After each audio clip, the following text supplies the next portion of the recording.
ও, এই লক্ষ্য আসলে কি? এই লক্ষ্য তাই যা আমরা পেতে চাই। এই সংসারে সুখী কে হয়? সুখী সেই যে তার লক্ষ্য পেয়ে গেছে। দুঃখী কে হয়? দুঃখী সেই যে তার লক্ষ্য এখনো পায়নি। এবারে প্রশ্ন এখন এটাই যে লক্ষ্য সবাই পেতে চায়, লক্ষ্য পাওয়ার জন্য সবাই প্রাণপণ চেষ্টাও করে, তাহলে সবাই তাদের লক্ষ্যে পৌঁছতে পারে না কেন? ঠিক আছে, কোথাও না কোথাও কিছু না কিছু কমতি থেকেই যায়, যাই বাধা থাক। আজকে আমি আপনাকে একটা উপায় বলবো এই লক্ষ্য পাওয়ার জন্য। একটা কাগজ নিন, তাতে একটা চিহ্ন বানান, সেটাই হবে আপনার লক্ষ্য। এবারে সেই লক্ষ্যে পৌঁছানোর একটা পথ বানান। এবারে এই যাত্রাকে ভিন্ন ভিন্ন ভাগে বিভাজন করে দিন। এবারে এটা হলো আপনার পরিকল্পনা। এবার এই পরিকল্পনা ক্রমানুসারে আপনি পালন করতে থাকুন, এটাই হবে আপনার চেষ্টা। এবার এইভাবে যদি আপনি চেষ্টা করতে থাকেন, যাই আপনার কল্পনা হোক না কেন তা বাস্তব অবশ্যই হবে। তাহলে এই কল্পনাকে বাস্তবে রূপান্তরিত করুন, এইভাবেই নিজের পরিকল্পনা পালন করতে থাকুন। আপনার যাই কল্পনা থাকুক বা যাই লক্ষ্য থাকুক, তা বাস্তবে পরিণত হয়ে আপনার হাতে অবশ্যই আসবে। রাধা রাধা। মোহ, শাস্ত্রে লেখা আছে যে মোহ শুধু সেই ব্যক্তিকেই নয়, বরং সেই আরেক ব্যক্তিকেও বিনাশ করে দেয় যার ওপরে সেই মোহ আছে। এবারে লোকে কি করেন, এই শাস্ত্রে লেখা কথাগুলি শুধু শাব্দিক অর্থে নেন। এই মোহ, দেখুন, এটা শুভও হতে পারে, শুধু এর রূপ ভিন্ন ভিন্ন হয়, এটা ভালো করে বুঝতে হবে। এবারে মোহ যদি কোনো বস্তুর উপরে থাকে, তাহলে তা লালসা হয়ে যায়। মোহ কোনো বিশেষ ব্যক্তির উপরে হয়ে গেলে তা প্রেম নয়, আকর্ষণ হয়ে যায়। মোহ কোনো চাহিদার উপরে হয়ে গেলে চাইবেন। ভেবে দেখুন, সিদ্ধান্ত আপনার। রাধা রাধা। বাবার এক মিত্র ছিলেন, বড়ই দুঃখী ছিলেন, বিপদে পড়েছিলেন। কি করবেন? ব্যবসা ভালোভাবে চলছিল না, বাড়িতে শান্তি ছিল না, সমস্ত জায়গায় ক্ষতি হচ্ছিল। তাই উনি একজন জ্যোতিষীকে দেখালেন। জ্যোতিষী বললেন, আপনার যে বাড়ি আছে সেটা আপনার জন্য অশুভ, আপনার এই বাড়ি পাল্টে ফেলুন। উনি বাড়ি পাল্টে ফেললেন, তবুও ওনার সমস্যার সমাধান হলো না। তারপর একজন জ্ঞানী ব্যক্তি ওনাকে বললেন যে আপনার জামা কাপড়ের যে রং, সেটা বিপদকে আমন্ত্রণ জানাচ্ছে, এই জামা কাপড়গুলিকে পাল্টে ফেলুন। উনি সেগুলো পাল্টে ফেললেন, তাও সমস্যার সমাধান হলো না। আবার একজন জ্ঞানী ব্যক্তি বললেন, দেখে আপনার ক্রোধ হয়, আর এই ক্রোধ আপনাকে তার সাহায্য করতে সাহস যোগায়, তাহলে এই ক্রোধ অবশ্যই ভালো। যদি এই সংসারে কোথাও আপনি কোনো অনৈতিক কাজ বা ছলনা দেখেন, আর আপনার তাতে ক্রোধ না হয়, কিছুই অনুভব করেন না, তাহলে এটা কাপুরুষতা। তার মানে এটাই যে আপনি আপনার মনুষ্যত্ব হারিয়ে ফেলেছেন। তাই এটা বোঝার চেষ্টা করুন, আপনার ক্রোধের তেজের ব্যবহারের ওপরে নির্ভরশীল হল এই ক্রোধ আপনার জন্য পাপের সমান, নাকি এই ক্রোধ আপনার জন্য পুণ্যের স্থাপক। রাধা রাধা। অভিমান, আত্মসম্মান, অহংকার, দেখতে গেলে এই তিনটি শব্দ ভিন্ন ভিন্ন, কিন্তু এর মূল আধার একই, আত্মসম্মান। এবার যদি কথা বলি আপনার শরীরের, আপনার সংস্কৃতির, আপনার সম্পর্কের, তাহলে অভিমান থাকা স্বাভাবিক। এবার যদি কথা বলি আপনার ব্যক্তিত্ব নিয়ে, আপনার আদর্শ নিয়ে, আপনার বিচারধারা নিয়ে, তাহলে আত্মসম্মান হলো একটা গুণ। যদি এইভাবে বলা হয় যে আমি এই কার্য কারোর সাহায্য ছাড়া, সহযোগিতা ছাড়াও করতে পারি, তাহলে এটা আত্মসম্মান। আর এটা সঠিক। যদি এভাবে বলা হয় যে আমি এই কার্য কারোর সাহায্য ছাড়াই বা কারোর সহযোগিতা ছাড়াই করে ফেলেছি, তাহলে এটা অভিমান, এটাও সঠিক। কিন্তু এই কার্য শুধুমাত্র আমিই করতে পারি আর কেউ নয়, এটা অহংকার। তাহলে এই শব্দ এবং তার অর্থ বোঝার চেষ্টা করুন। জীবন ধারণের এক নতুন পথ খুঁজে পাবেন। রাধা রাধা। সংসারে প্রত্যেক ব্যক্তি কোনো না কোনো রূপে ঈশ্বরকে মানে। কেউ মূর্তি রূপে, তো কেউ তত্ত্ব রূপে, কেউ ভাবনা রূপে, আবার কেউ স্বভাব রূপে। কেউ নিজের মধ্যে পরমাত্মা খোঁজে, আবার কেউ অন্যের মধ্যে। কারোর কাছে জ্ঞানই পরমাত্মা। সংসারে প্রত্যেক মানুষই কোনো না কোনো রূপে তার ঈশ্বরকে পেয়েই যান। কিন্তু একটা কথা বলবো, ঈশ্বর প্রথমেই নিজের একটা স্বরূপ পৃথিবীতে আপনার কাছে পাঠিয়ে দিয়েছেন। সেই স্বরূপ হলো আপনার মাতা, আপনার মা। সেই মা যিনি নাই থাকতে পারে, কিন্তু প্রত্যেক মায়ের মধ্যে ঈশ্বর অবশ্যই থাকে। রাধা রাধা। আপনি নিশ্চয়ই দেখে থাকবেন যে প্রদীপের নিচে অন্ধকার থাকে। যে প্রদীপ সংসারকে আলোকিত করে, সেই প্রদীপের নিচেই অন্ধকার। এবারে অনেক মানুষ আছে যারা এই বিষয়টা এইভাবে দেখে যে ব্যক্তি নিজের সমস্যার সমাধান করতে পারে না, আর গোটা সংসারকে উপদেশ দেয়, কিন্তু এই চালিয়ে রাখে, আর এই সংসারকে প্রদান করে প্রকাশ। অন্ধকারাচ্ছন্ন ব্যক্তিকে প্রদান করে আশার আলো। কিন্তু এটা কখনো ভাবে না যে সেই মাটি কেমন হবে যা দিয়ে এটা তৈরি করা হয়েছে, সেই কুমোর কেমন হবে যে একে আকার দিয়েছে। ভাবে না যে একে কিনেছে তার বাড়ি কেমন হবে, তা কতটা সুসজ্জিত। কিচ্ছু নয়, শুধু এই সংসারকে প্রকাশ প্রদান করে। আর হয়তো সেই জন্যই এর উত্তর বড়ই সরল। এই সংসার আপনাদের বলি কিভাবে। আপনারা সকলে সংসারে মহান কাজ করতে চান, সেই মান, সেই সম্মান পেতে চান যা এর আগে কেউ কখনো পায়নি। কিন্তু আপনার সমস্যা এটাও যে এই কাজে সংসার আপনার সাথে থাকছে না। বড়ই অদ্ভুত ব্যাপার। দেখুন, ভুলে যান গোটা সংসারকে। জীবনে একা একা আপনার জন্যই অপেক্ষা করে আছে। রাধা রাধা। কর্ম। মানুষ সর্বদা কর্ম করতে থাকে, আর এই কর্মের জন্যই সে মান, সম্মান, ধন, প্রতিষ্ঠা লাভ করে, আর সেটা সবার মনে থাকে।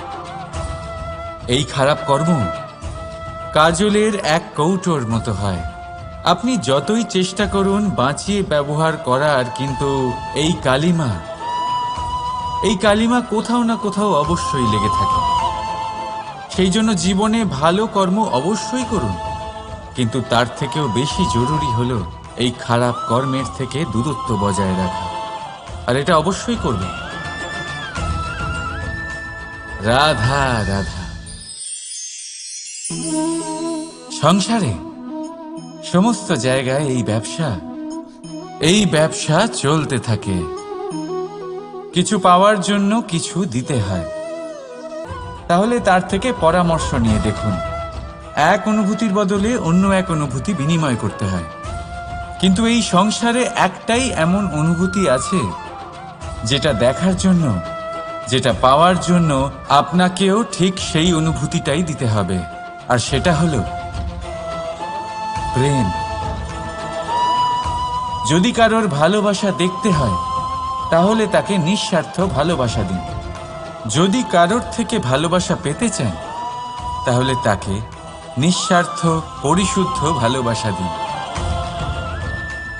রাধা রাধা। কথায় আছে, সময়ের পূর্বে আর ভাগ্যের বেশি কেউ কিছুই পায় না। এবার এর মানে কি এটাই যে আপনি শুধুমাত্র সময়ের অপেক্ষা করবেন, সবকিছু নিজের ভাগ্যের ওপর আর কপালের ওপরে ছেড়ে দেবেন, নিজে কিছুই করবেন না? যদি আপনি এরকম করেন তাহলে আপনি একটা বস্তু অবশ্যই পাবেন: নিরাশা, অসফলতা। এবারে আপনি বলবেন, যদি সবকিছুই ভাগ্য আর সময়ের ওপরে নির্ভরশীল হয় তাহলে আমরা কি বা করতে পারি? করতে পারেন চেষ্টা, পরিশ্রম। এই চেষ্টাই আপনার জীবনে সেই সময়কে আপনার কাছে টেনে নিয়ে আসে, সেই সময়ে যার অপেক্ষা আপনি করছেন। আর এই ভাগ্য তার সামনেই নত হয় যে সরে।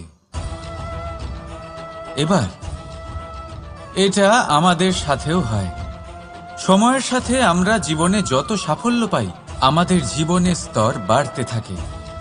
আর যখন আমাদের সংস্থান কমতে থাকে, আমরা সেই জীবন স্তর ছাড়তে পারি না, আর শেষ পর্যন্ত সেই জীবন স্তরের কারণেই ভারাক্রান্ত হয়ে শেষ হয়ে যায়। সেই জন্য যদি কিছু রাখতে হয় তাহলে তা হলো দৃষ্টিভঙ্গি। সাধারণভাবে জীবনযাপন করতে শিখুন, সময়ের চক্রও আপনাকে মাত দিতে পারবে না। রাধা রাধা। এই লক্ষ্য আসলে কি? এই লক্ষ্য তাই যা আমরা পেতে চাই। এই সংসারে সুখী কে হয়? সুখী সেই যে তার লক্ষ্য পেয়ে গেছে। দুঃখী কে হয়? দুঃখী সেই যে তার লক্ষ্য এখনো পায়নি। এবারে প্রশ্ন এখন এটাই যে লক্ষ্য সবাই পেতে চায়, লক্ষ্য পাওয়ার জন্য সবাই প্রাণপণ চেষ্টাও করে, তাহলে সবাই তাদের লক্ষ্যে পৌঁছতে পারে না কেন? ঠিক আছে, কোথাও না কোথাও কিছু না কিছু কমতি থেকেই যায়, যাই বাধা থাক। আজকে আমি আপনাকে একটা উপায় বলবো এই লক্ষ্য পাওয়ার জন্য। একটা কাগজ নিন, তাতে একটা চিহ্ন বানান, সেটাই হবে আপনার লক্ষ্য। এবারে সেই লক্ষ্যে পৌঁছানোর একটা পথ বানান। এবারে এই যাত্রাকে ভিন্ন ভিন্ন ভাগে বিভাজন করে দিন। এবারে এটা হলো আপনার পরিকল্পনা। এবার এই পরিকল্পনা ক্রমানুসারে আপনি পালন করতে থাকুন, এটাই হবে আপনার চেষ্টা। এবার এইভাবে যদি আপনি চেষ্টা করতে থাকেন, যাই আপনার কল্পনা হোক না কেন, তা বাস্তব অবশ্যই হবে। তাহলে এই কল্পনাকে বাস্তবে রূপান্তরিত করুন। এইভাবেই নিজের পরিকল্পনা পালন করতে থাকুন। আপনার যাই কল্পনা থাকুক বা যাই লক্ষ্য থাকুক, তা বাস্তবে পরিণত হয়ে আপনার হাতে অবশ্যই আসবে। রাধা রাধা। মোহ। শাস্ত্রে লেখা আছে যে মোহ শুধু সেই ব্যক্তিকেই নয়, বরং সেই আরেক ব্যক্তিকেও বিনাশ করে দেয় যার ওপরে সেই মোহ আছে। এবারে লোকে কি করেন, এই শাস্ত্রে লেখা কথাগুলি শুধু শাব্দিক অর্থে নেন। এই মোহ, দেখুন, এটা শুভও হতে পারে, শুধু এর রূপ ভিন্ন ভিন্ন হয়। এটা ভালো করে বুঝতে হবে। এবারে মোহ যদি কোনো বস্তুর উপরে থাকে তাহলে তা লালসা হয়ে যায়। মোহ কোনো বিশেষ ব্যক্তির উপরে হয়ে গেলে তা প্রেম নয়, আকর্ষণ হয়ে যায়। মোহ কোনো চাহিদার উপরে হয়ে গেলে তা বাসনা হয়ে যায়। মোহ বিজয়ের বানাতে চাইবেন। ভেবে দেখুন, সিদ্ধান্ত আপনার। রাধা রাধা। বাবার এক মিত্র ছিলেন, বড়ই দুঃখী ছিলেন, বিপদে পড়েছিলেন।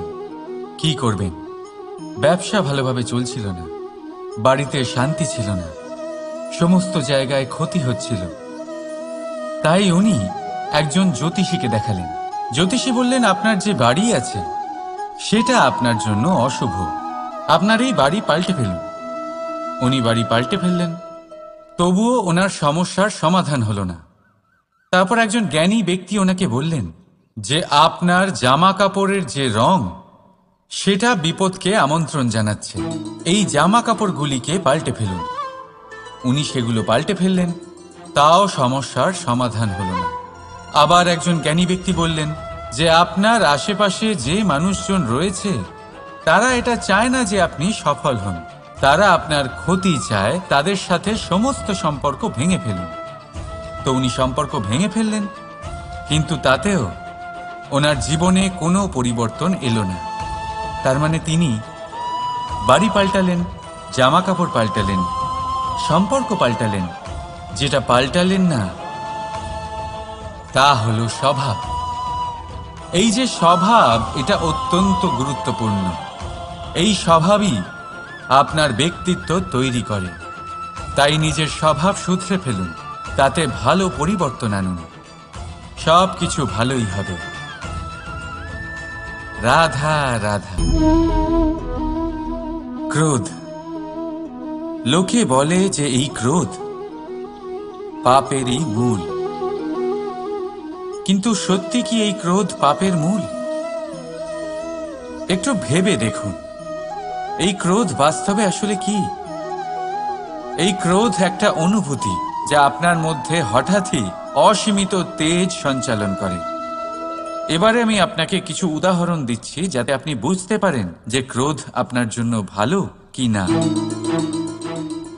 যদি কারোর সাথে অন্যায় হয়, আপনি কোনো অনৈতিক কাজ বা ছলনা দেখেন, আর আপনার তাতে ক্রোধ না হয়, কিছুই অনুভব করেন না, তাহলে এটা কাপুরুষতা। তার মানে এটাই যে আপনি আপনার মনুষ্যত্ব হারিয়ে ফেলেছেন। তাই এটা বোঝার চেষ্টা করুন, আপনার ক্রোধের তেজের ব্যবহারের ওপরে নির্ভরশীল হলো এই ক্রোধ আপনার জন্য পাপের সমান, নাকি এই ক্রোধ আপনার জন্য পুণ্যের স্থাপক। রাধা রাধা।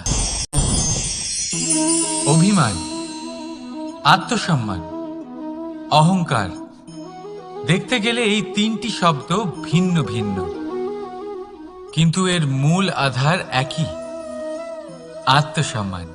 এবার যদি কথা বলি আপনার শরীরের, আপনার সংস্কৃতির, আপনার সম্পর্কের, তাহলে অভিমান থাকা স্বাভাবিক। এবার যদি কথা বলি আপনার ব্যক্তিত্ব নিয়ে, আপনার আদর্শ নিয়ে, আপনার বিচারধারা নিয়ে, তাহলে আত্মসম্মান হলো একটা গুণ।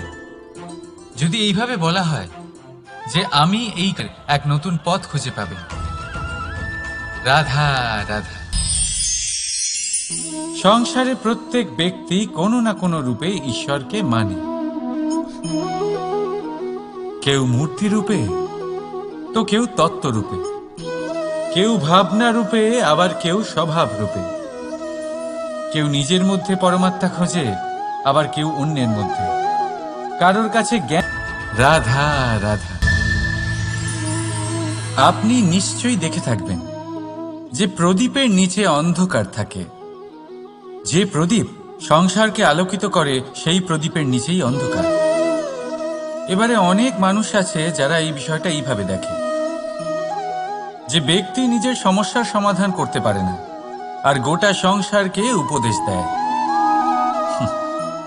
কিন্তু এইটা দেখার আরো একটা দৃষ্টিভঙ্গি আছে, আর সেটা হচ্ছে যে স্বয়ং জ্বলে সংসারকে আলোকিত শুধু সেই করতে পারে যা রাধার বড়ই শীতল হয়। এই সংসারের পথপ্রদর্শক সেই হতে পারে, এই সংসারকে দিশা সেই দেখাতে পারে যার মধ্যে সন্তোষ আর ধৈর্য শক্তি আছে। রাধা রাধা। এই প্রদীপ দেখতে পাচ্ছেন আপনি, নিজেও জ্বলে আর এই বাতিকেও জ্বালিয়ে রাখে, আর এই সংসারকে প্রদান করে প্রকাশ। অন্ধকারাচ্ছন্ন ব্যক্তিকে প্রদান করে আশার আলো। কিন্তু এটা কখনো ভাবে না যে সেই মাটি কেমন হবে যা দিয়ে এটা তৈরি করা হয়েছে, সেই কুমোর কেমন হবে যে একে আকার দিয়েছে। ভাবে না যে একে কিনেছে তার বাড়ি কেমন হবে, তা কতটা সুসজ্জিত। কিচ্ছু নয়, শুধু পরিচয় তৈরি করুন। রাধা রাধা। এই সংসারে প্রত্যেক ব্যক্তি বড় কিছু করতে চায়, এমন কিছু যা এই সংসারে কেউ আগে কখনো করেনি। এমন জায়গায় পৌঁছতে চায় যেখানে এর আগে কেউ কখনো পৌঁছতে পারেনি, আর কেউ কেউ এতে সফলতা অর্জন করে। কিন্তু কিছু মানুষ অসফল হয় কেন? এটাই আমার প্রশ্ন।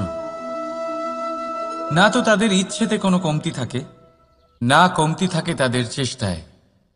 তাহলে কেন এরা পিছিয়ে পড়ে? এর উত্তর বড়ই সরল। এই সংসার। আপনাদের বলি কিভাবে। আপনারা সকলে সংসারে মহান কাজ করতে চান, সেই মান, সেই সম্মান পেতে চান যা এর আগে কেউ কখনো পায়নি। কিন্তু আপনার সমস্যা এটাও যে এই কাজে সংসার আপনার সাথে থাকছে না। বড়ই অদ্ভুত ব্যাপার। দেখুন, ভুলে যান গোটা সংসারকে, জীবনে একা একা এগিয়ে চলুন। গঙ্গোত্রী থেকে যখন একটি জলের ফোঁটা বেরোয় তখন সেটা শুধু এক বিন্দু জল। তারপরে যখন সে তার যাত্রা শুরু করে অন্য জলের ফোঁটার সাথে মিশে, তখন সে স্রোতে পরিণত হয়, গঙ্গাতে পরিণত হয়। যদি আপনি জীবনে এগোতে চান তাহলে সম্মান, ধন, প্রতিষ্ঠা লাভ করে। এবার মানুষ সবসময় চেষ্টা করে যাতে সে ভালো কর্ম করে যায়। তাহলে আপনাকে বলি, শুধু ভালো কর্ম করাই আবশ্যক নয়, তার থেকে বেশি জরুরি হলো এই খারাপ কর্মকে বোঝা আর তার থেকে দূরে থাকা। কারণ যখনই আপনি কোনো সঠিক কাজ করেন বা ভালো কাজ করেন, কেউ তা মনে রাখে না। কিন্তু এই সংসারে বিষয়টা হলো এরকম, আপনি একটা খারাপ কর্ম করুন আর সেটা সবার মনে থাকে। এই খারাপ কর্ম কাজলের এক কৌটোর মতো হয়। আপনি যতই চেষ্টা করুন বাঁচিয়ে ব্যবহার করার, কিন্তু এই কালিমা কোথাও না কোথাও অবশ্যই লেগে থাকে। সেই জন্য জীবনে ভালো কর্ম অবশ্যই করুন, কিন্তু তার থেকেও বেশি জরুরি হলো এই খারাপ কর্মের থেকে দূরত্ব বজায় রাখা। আর এটা অবশ্যই করবেন। রাধা রাধা। সংসারে সমস্ত জায়গায় এই ব্যবসা চলতে থাকে। কিছু পাওয়ার জন্য কিছু দিতে হয়, লাভের জন্য কিছু বিনিয়োগ করতে হয়। যদি কারোর অনুভূতি জানতে হয় তাহলে নিজের অনুভূতিকে ব্যয় করতেই হবে। এবার দেখুন না, কারোর আসল চেহারা যদি জানতে হয় তাকে স্বাধীনতা দিয়ে দেখুন। যদি কারোর মনের শুদ্ধতা জানতে হয় তাহলে তাকে ঋণ দিন। যদি কারোর গুণ জানতে হয় তাহলে তার সাথে একসঙ্গে বসে ভোজন করুন। যদি কারোর ধৈর্যের পরীক্ষা নিতে হয় তাহলে তাকে তার প্রিয় কাজ করতে বারণ করে দেখুন। যদি কারোর ভালো দিক জানতে হয় তাহলে তার থেকে পরামর্শ নিয়ে দেখুন। এক অনুভূতির বদলে অন্য এক অনুভূতি বিনিময় করতে হয়। কিন্তু এই সংসারে একটাই এমন অনুভূতি আছে যেটা দেখার জন্য, যেটা পাওয়ার জন্য আপনাকেও ঠিক সেই অনুভূতিটাই দিতে হবে, আর সেটা হলো প্রেম। যদি কারোর ভালোবাসা দেখতে হয় তাহলে তাকে নিঃস্বার্থ ভালোবাসা দিন। যদি কারোর থেকে ভালোবাসা পেতে চান তাহলে তাকে নিঃস্বার্থ পরিশুদ্ধ ভালোবাসা দিন। রাধা রাধা। কথায় আছে, সময়ের পূর্বে আর ভাগ্যের বেশি কেউ কিছুই পায় না। এবার এর মানে কি এটাই যে আপনি শুধুমাত্র সময়ের অপেক্ষা করবেন, সবকিছু নিজের ভাগ্যের ওপর আর কপালের ওপরে ছেড়ে দেবেন, নিজে কিছুই করবেন না? যদি আপনি এরকম করেন তাহলে আপনি একটা বস্তু অবশ্যই পাবেন: নিরাশা, অসফলতা। এবারে আপনি বলবেন, যদি সবকিছুই ভাগ্য আর সময়ের ওপরে নির্ভরশীল হয় তাহলে আমরা কি বা করতে পারি?